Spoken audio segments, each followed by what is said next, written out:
Bir kun xo'jayin bo'lganimda rostini aytaveraymi?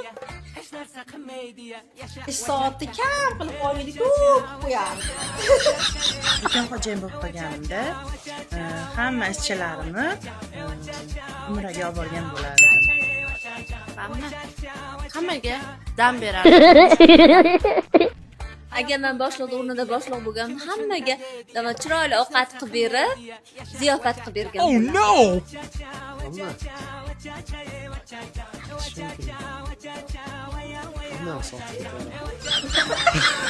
Xo'jayin bo'lganimda qattiq qo'l xo'jayin bo'lardi. Hammani stroga turgizgan bo'lardi.